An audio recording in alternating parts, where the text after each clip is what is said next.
Fala galera, aqui quem está falando é o professor Vitor Fernandes de Física e nós estamos em mais um encontro de videoaula. O assunto da nossa aula de hoje é eletrostática. A eletrostática é a parte da física que está interessada no estudo de partículas ou cargas elétricas. E a primeira coisa que eu preciso que você entenda, não há possibilidade de eu estudar cargas elétricas ou corpos eletrizados sem que eu entenda o conceito de partículas elétricas. Obviamente você já conhece da química um conceito chamado modelo atômico e que nesse átomo existem partículas elétricas como prótons, elétrons e nêutrons. E entendendo que esses prótons são partículas positivas, que esses elétrons são partículas negativas e que os nêutrons são partículas neutras. Um corpo, então, já que é constituído por átomos, ele é constituído por essas partículas. Tudo bem até aqui? O que eu preciso que você entenda é que talvez alguns corpos possuam maior concentração de umas que outras partículas. É por isso que nós entramos agora em um conceito chamado carregamento de corpos. Corpos podem estar carregados positivamente ou carregados negativamente ou podem ser neutros. Ou alguns termos de vestibulares utilizam eletrizados positivamente, eletrizados negativamente ou eletricamente neutro. Quando que um corpo, Vitor, é carregado ou eletrizado positivamente? Bom, a primeira coisa que eu preciso que você compreenda, um corpo só pode ser carregado ou eletrizado positivamente quando ele tem na sua composição maior concentração de partículas positivas que partículas negativas. Portanto, nós vamos deixar claro que um corpo será eletrizado positivamente toda vez que ele possuir maior quantidade de prótons que elétrons. Da mesma forma, um corpo será carregado negativamente ou eletricamente negativo quando ele apresentar maior quantidade de partículas negativas que positivas na sua composição. É por isso que nós podemos afirmar que esse corpo carregado negativamente seria um corpo que apresentaria na sua composição mais elétrons que prótons. O número de elétrons excede o número de prótons. Então não resta dúvida quanto ao corpo neutro. O que é um corpo neutro? O corpo neutro é aquele que apresenta um número de prótons exatamente igual ao número de elétrons. E aí você tem um equilíbrio entre as partículas positivas e as partículas negativas. Quando há esse equilíbrio, notoriamente você observa que esse corpo não tem excesso de carga. E se não há excesso de carga, esse corpo é um corpo conhecido como corpo neutro. Ele não assume uma polaridade positiva, uma polaridade negativa. Tudo bem até aqui? Beleza? O que eu preciso que você compreenda? Alguns vestibulares questionam, afirmam uma seguinte afirmativa para você verificar se é correta, verdadeira ou falsa. Um corpo neutro é um corpo que tem ausência de carga? Não, é um corpo que tem carga elétrica, porém essa carga é nula, porque o número de prótons e o número de elétrons é exatamente o mesmo. Nós vamos conversar agora sobre esse conceito de quantidade de carga que um corpo pode assumir. Porque eu entendo que um corpo carregado positivamente é aquele que possui maior número de prótons que maior número do que elétrons. Um corpo carregado negativamente é aquele que apresenta maior número de elétrons que prótons. Mas a pergunta é, dá para eu quantizar essa carga elétrica? Dá para eu saber qual é a quantidade de carga que um corpo apresenta? Sim. A quantidade de carga de um corpo é dada por essa equação, Q igual a N vezes E. Na verdade, eu preciso que você compreenda que o corpo ele pode ter excesso de prótons ou excesso de elétrons. E esse N representado na minha equação é o número de partículas em excesso. Exemplo, se o corpo do Vitor apresenta 80 prótons e 50 elétrons, o corpo do Vitor é um corpo carregado positivamente ou eletricamente positivo. Significa dizer que o número de partículas que eu tenho em excesso é um número de 30 prótons. Então, o N representará exatamente esse valor numérico 30, indicando que a carga do meu corpo é uma carga positiva. Então, seria Q igual a mais N, que seria o 30, vezes E. Vitor, quem é esse E? Esse E é a carga elementar. O nome dessa carga é quase que intuitivo. O que significa carga elementar? É a carga de um elemento. O elemento elétrico, elétron e próton, apresenta um valor de carga em Coulomb. Coulomb é a unidade de medida do Sistema Internacional de Carga Elétrica. Agora, quem é esse E? O E tem um valor determinado, é um valor fixo. Essa carga elementar, ela tem um valor de 1,6 vezes 10 elevado a menos 19 Coulomb. Sendo que, se essa partícula que eu estou trabalhando é um próton, esse valor é positivo. Então, é mais 1,6 vezes 10 elevado a menos 19 Coulomb. Se essa partícula que eu estou trabalhando é um elétron, essa partícula tem um valor negativo. Então, seria menos 1,6 vezes 10 elevado a menos 19 Coulomb. Vamos experimentar? Um exemplo que eu criei para vocês aqui é o seguinte. Suponha que eu tenho um corpo A e esse corpo A tem uma carga de 3,2 microcoulomb. Eu preciso que você compreenda que quando nós estamos trabalhando com eletricidade, na maioria das vezes nós estamos trabalhando com grandezas muito pequenas. E por serem grandezas muito pequenas, eu sempre vou estar trabalhando com uma representação através de um prefixo submúltiplo. Que prefixos são esses? Mili, micro, nano, pico. O mili representa uma potência de 10 elevado a menos 3. O micro representa a potência de 10 elevado a menos 6. O nano representa a potência de 10 elevado a menos 9. E o pico representa a potência de 10 elevado a menos 12. Tudo bem até aqui? Então, será muito comum você trabalhar com essas medidas através desses prefixos submúltiplos.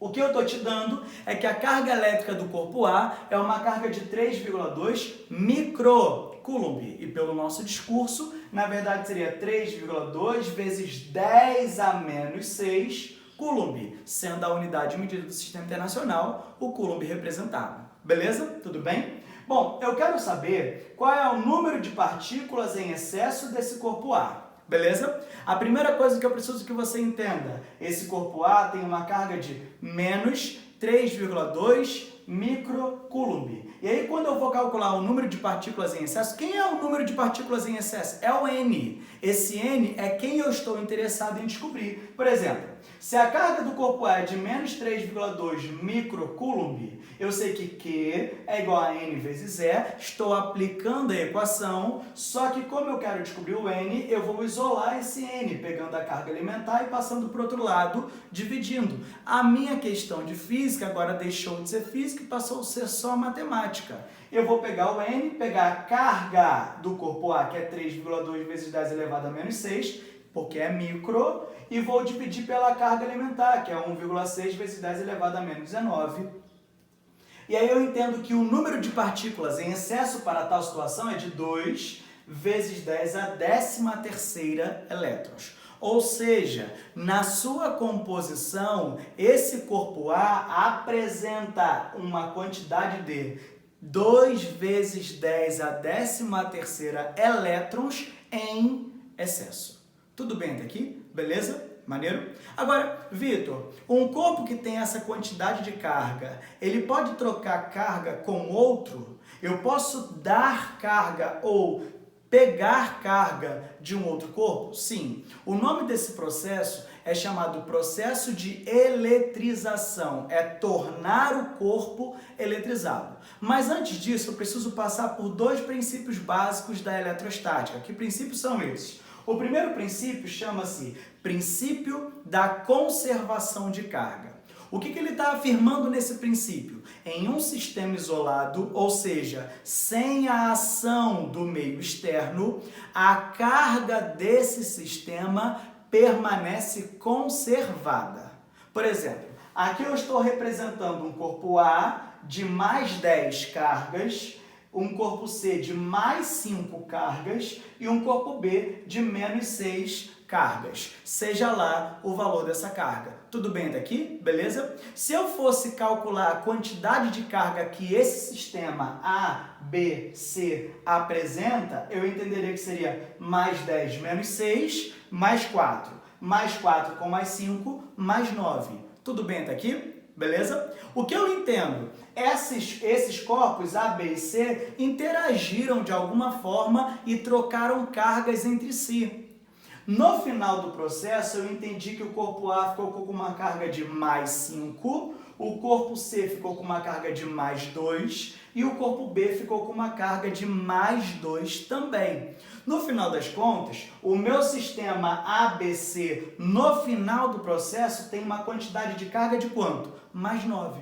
O que eu estou admitindo? Nesse sistema isolado, a quantidade de carga do sistema permanece conservada, ainda que os elementos constituintes desse sistema tenham sofrido processos de eletrização trocando as suas cargas.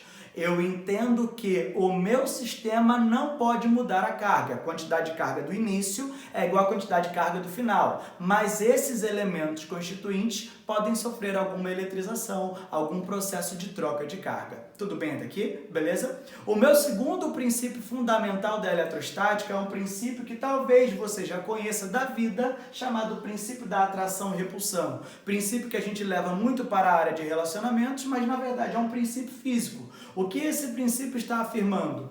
Corpos com cargas de sinais iguais sofrem repulsão. Corpos com cargas de sinais opostos sofrem atração. Então, um positivo diante de um positivo vão se repelir. Um negativo diante de um negativo vão se repelir. Um positivo diante de um negativo irão se atrair. Tudo bem até aqui? Beleza? Agora, diante desse conceito, eu consigo falar sobre o princípio da eletrostática chamado eletrização, o processo de troca de carga. Esse processo de troca de carga ele pode acontecer de 3 formas distintas. Quais são essas 3 formas distintas? Eletrização por atrito, eletrização por contato e eletrização por indução.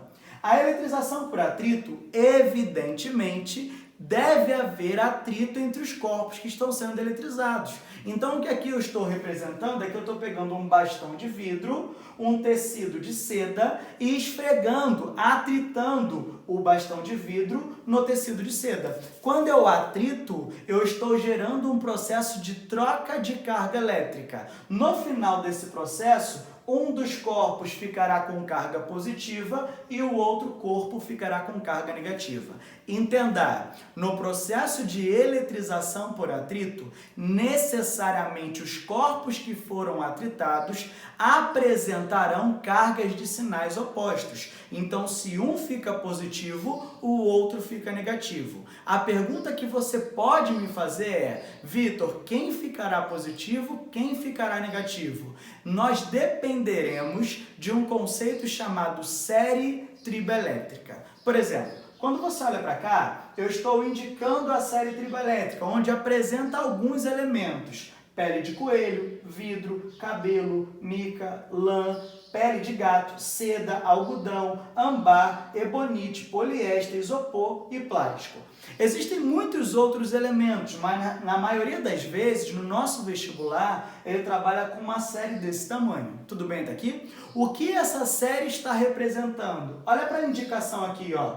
Elementos que estão em cima, na série triboelétrica, apresentarão ao final do processo de eletrização por atrito uma carga positiva, enquanto elementos que estão embaixo, nessa série triboelétrica, apresentarão ao final da eletrização por atrito uma quantidade de carga negativa. Tudo bem até aqui? Beleza? Ou seja, se eu atritei o vidro com a seda, como o vidro está na parte de cima da tabela e a seda está na parte abaixo do vidro, o vidro ficará carregado positivamente e a seda ficará carregada negativamente. Ah, Vitor, vamos supor que eu tivesse atritado o vidro com a pele de coelho. Agora, como eu entendo que a pele de coelho está acima do vidro, a pele de coelho ficará carregada positivamente e o vidro, que está abaixo da pele de coelho, ficará carregado negativamente. Deu para você entender o conceito da eletrização por atrito? Os corpos atritados necessariamente assumirão cargas de sinais opostos. E esses sinais serão determinados por uma série chamada série triboelétrica.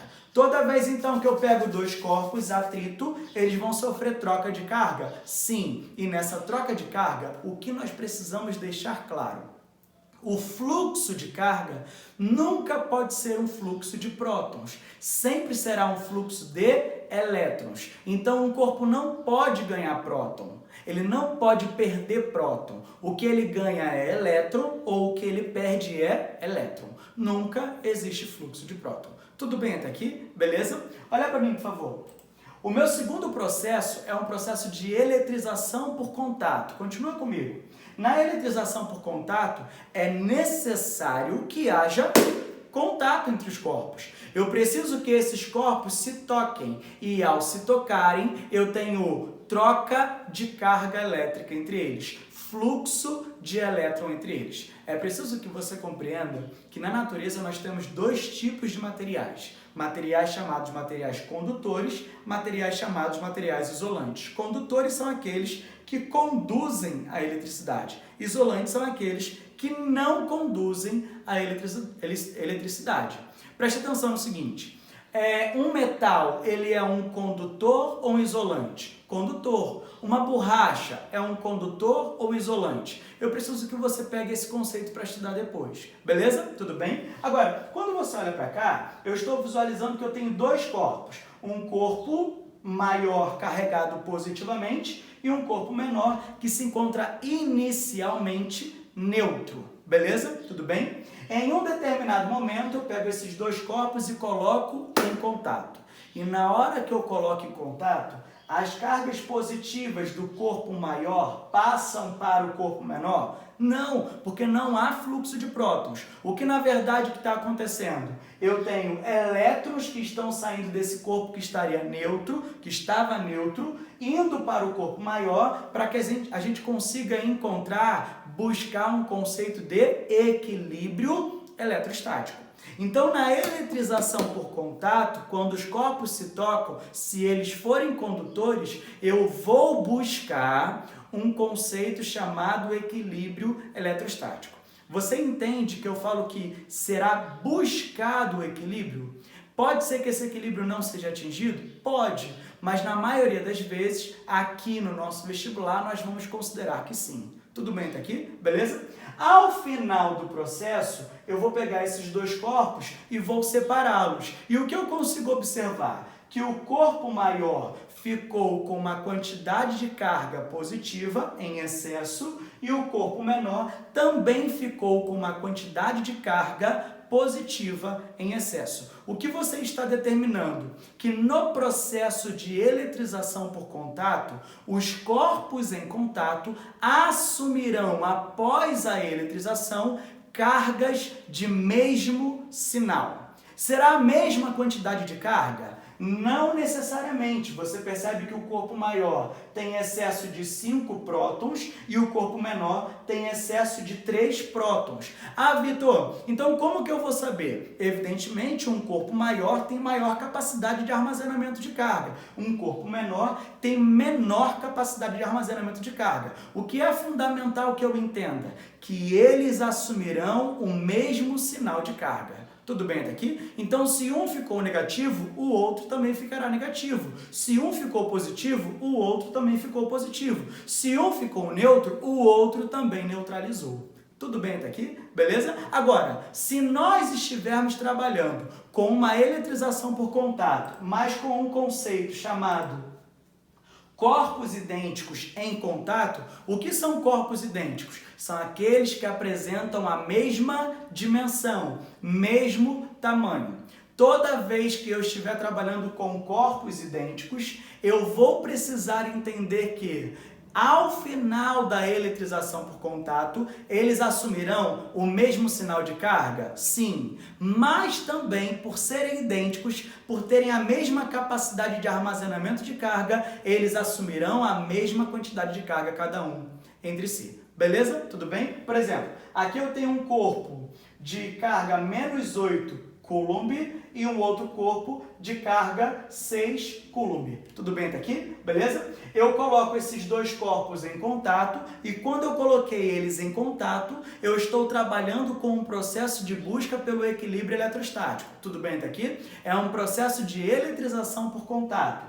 Como eles são idênticos, eles vão assumir a mesma quantidade de carga final. E como que nós calcularemos essa quantidade de carga final? A quantidade de carga final será calculada pela soma de todas as cargas dos corpos envolvidos dividido pelo número de corpos envolvidos. Então eu peguei a carga do corpo 1, somei a carga do corpo 2 e dividi por 2. E se forem 3 corpos? Carga do corpo 1 mais a carga do corpo 2 mais a carga do corpo 3 dividido por 3. E se forem 4, 5, a mesma coisa. O que nós estamos fazendo é uma média aritmética das cargas elétricas. Ou seja, -8 com mais 6 dividido por 2 vai ser -2 dividido por 2, o que me dá um resultado de -1 Coulomb.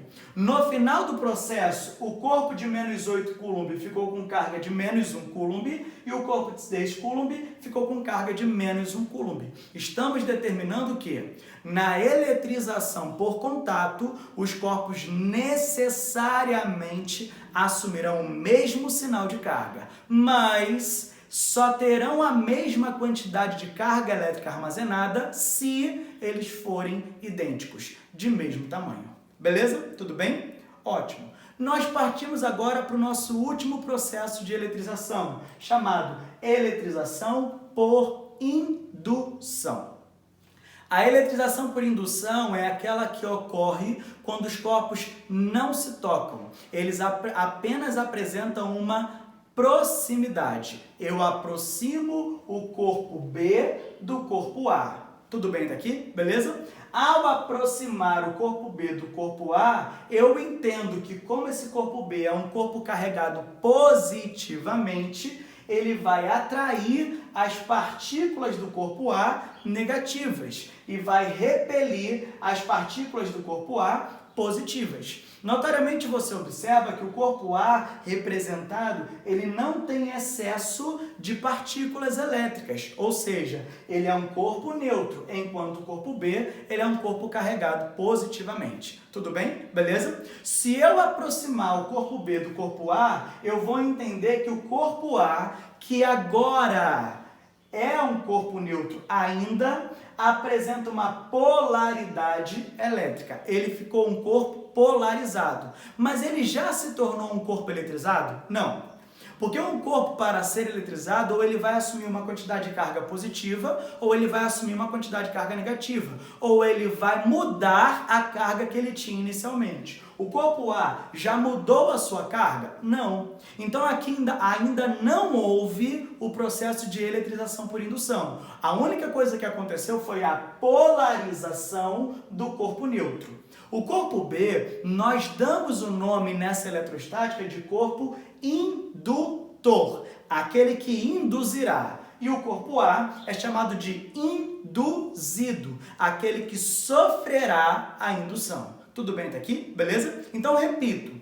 Nesse momento, o corpo B induziu a polarização do corpo induzido A. Beleza até aqui? Tudo bem? Agora, quando que esse corpo A se tornará um corpo eletricamente positivo ou eletricamente negativo? Quando agora eu faço com ele uma conexão através de um fio terra. O que é o fio terra? É um condutor, um fio elétrico ou um outro elemento elétrico que conduz eletricidade ligando o corpo à terra. Tudo bem até aqui? Beleza? Toda vez que eu faço uma conexão por fio terra, eu tenho escoamento de elétrons. Não entenda mal o que eu estou falando.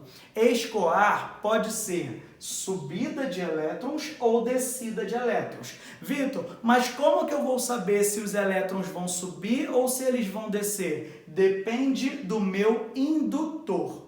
Nesse momento, o meu indutor é um indutor positivo. Ele atrai elétrons ou repele elétrons? Atrai. Por isso que os elétrons estão saindo da Terra e indo para o corpo A. Agora, entenda, se o meu corpo A ele era neutro, mesma quantidade de prótons, mesma quantidade de elétrons, se chegar mais uma porçãozinha de elétrons nesse corpo A, ele deixa de ser nêutrons, porque não existe mais uma equivalência no número de prótons e elétrons. Eu agora vou ter um número de elétrons maior do que o número de prótons. Então ele passa a ser um corpo carregado negativamente. Tudo bem até aqui? Beleza? O que eu estou determinando? Na presença de um indutor positivo, o induzido ficará carregado negativamente. Na presença de um indutor negativo, o induzido ficará carregado positivamente. Peraí, Vitor, não entendi essa última fala não. Presta atenção. Pensa agora esse corpo B sendo um corpo carregado negativamente.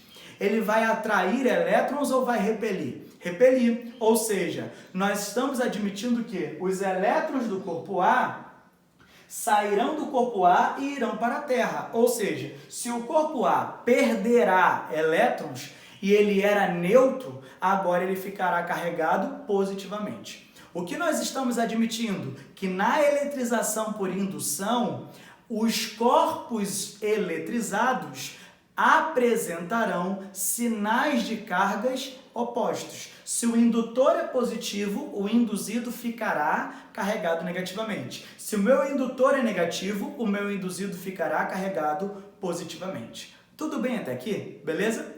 Eu acho que deu para a gente conversar bastante sobre esse processo inicial da eletrostática e